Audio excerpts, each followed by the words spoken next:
Welcome back. You're watching DD India News Hour. I'm Gautam Roy, and before we go any further, another look at some of our top stories.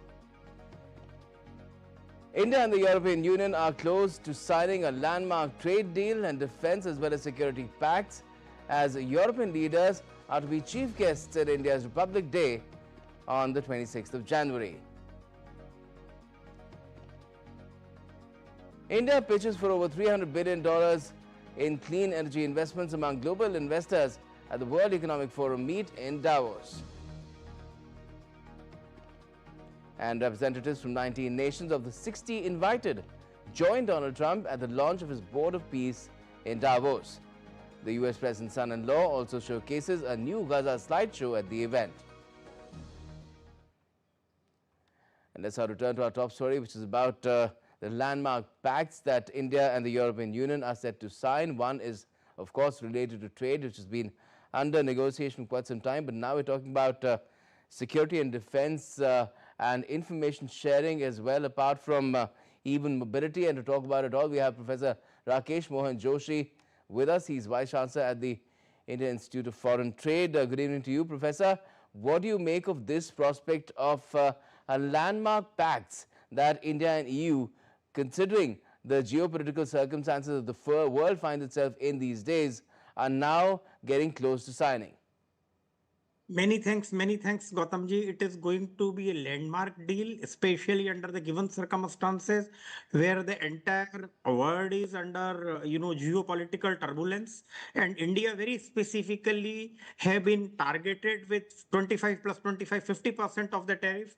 We are also having a threat of 25% additional tariff because of our trade with Iran. And therefore, India has been in a very vulnerable situation because 18-19% of our trade is with US, and then this it's a very comprehensive and landmark of the deal, which I think the Commerce Minister Shri Piyush Goyal talked about as the mother of all deals, because it has been very comprehensive. India has negotiated for about 18 years, 2017 to 13, and then it was relaunched in 22. And if you see that, negotiating with 22 countries is very difficult, very complex, because, putting all 27 countries on the board is very difficult. Although the average tariff with the EU is lower, 3.84%, but on textile and the labor intensive sector, it has been 10%, and therefore, it is going to be a very landmark deal, and it gives a competitiveness to the Indian, the products which are especially the labor intensive,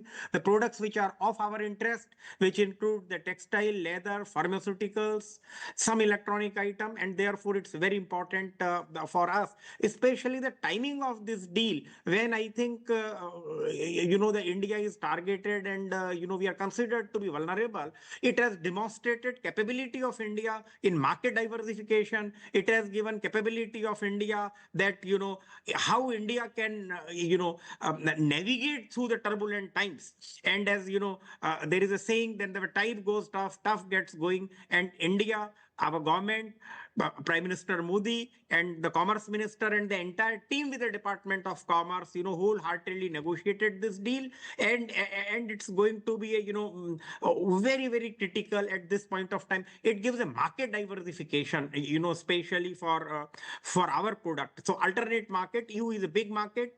25% of the world GDP. It accounts for almost 1.46, 1.5 billion in India, and 450 million in European Union. So almost 2 billion of the population is being covering, and it's a win-win deal for both European Union and India, because EU in return will be getting market access to the big market, Indian market. India is a great market with the big population, the spending power, the largest, fastest growing economy on the earth, with almost 7.6, 6.8, 6.6, at least. But the last quarter we had a growth of almost 8.1, 8.2%, which is the highest growing market.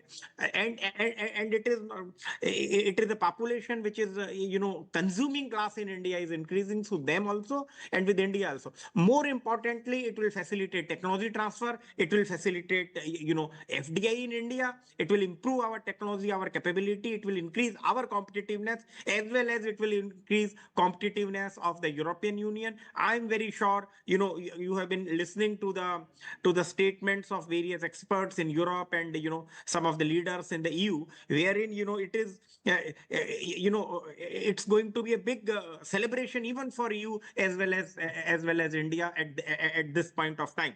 Right. Are And you more. sure that all the hurdles that were there in negotiating this deal, because it's been under negotiating for a long time, there were active negotiations for several years, and then everything went into cold storage and then it was revived. Do you think everything has now been ironed out? As far as the information that we get from the public sources is 22 out of the 24 chapters, I think we have reached, some consensus on that. And you are very right that, 18 years it has taken. It went to cold store after 2013. And it was only after 2022 that we started negotiating. And now after 2022 to 2025, I think we reached to some agreement. And these are the international market turbulence, international market situation that I think the both side agreed to, especially the, contentious issue. We have certain, contentious issues like the non-tariff barrier. We have certain, problem with the carbon border adjustment mechanism, which EU has recently, implemented. We are having a problem that, the GSP standard of the India, the GSP, especially status of the India, in January 2026, has been, withdrawn, and then, almost $76 billion of the India's exports are under trouble.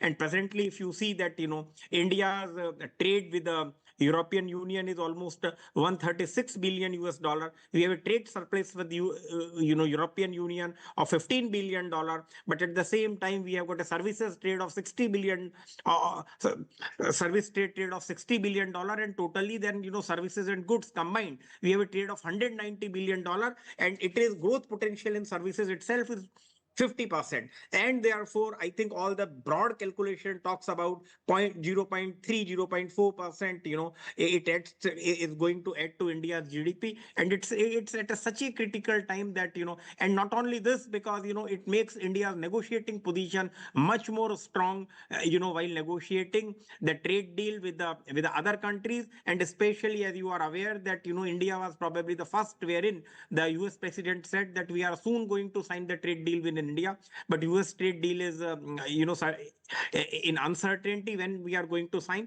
But even, entering into this deal with the European Union will put India at a position of a strength in negotiating even with United States of America and other countries, at the same time, giving the market Well, diversification for Donald Trump us. has spoken positively about the India-US trade deal as well in Davos.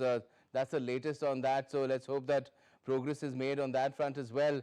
There were concerns in India as well in terms of protecting certain critical sectors of the economy, such as the farm sector, the dairy sector. Do you think that too has been taken care of?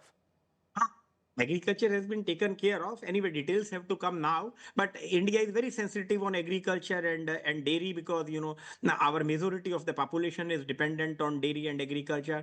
And what I think we are concerned of, that the Indian standards, mutual recognition of the standards, say Indian dairy products, their accessibility into the European market, because they are stringent. And more importantly, the most EU countries, they impose the standard which is much above the WTO standard. So that is the matter of concern, and that I'm sure that our negotiators have negotiated, point by point. And this is the concern. We are concerned that the European dairy products and the European, even agriculture, some of the products, which are highly subsidized, they have got the production subsidy, they have got the export subsidy, they should not enter into our market. I'm sure these things have been taken care of, because now the other countries, negotiating countries, knows that, the dairy sector in India is very sensitive sector. And in most trade deals, whether it is the New Zealand, Australia, and even UK, we have kept a dairy and agriculture sector, to the best extent. These have been excluded and away from the trade deals, so Yes. it does not enter. But at the same time, it gives us opportunity for the investment, it gives us opportunity for the technology transfer from the European Union. So and at the same time, services sector is also very important. Mutual recognition of the services, mutual recognition of the standards. So these are, I think, some of the key aspects likely to be of these deals. I think we are waiting for Certainly, details to mobility be too. And made you public. feel there will be complete unanimity in the EU about this one, and not, this particular deal will not encounter the kind of hurdles, legal hurdles that the EU Mercosur deal has encountered.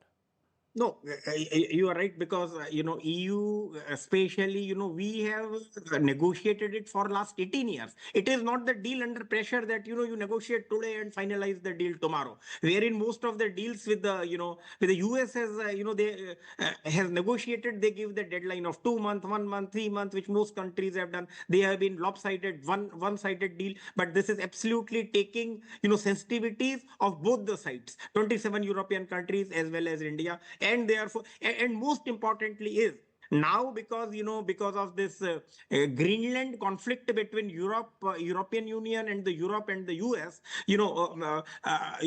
President Trump has threatened imposing 10% additional tariff on the countries But he's held that who off now. so this is very important, and therefore I'm very sure that this deal is going to last, and is going to be a win-win deal for both.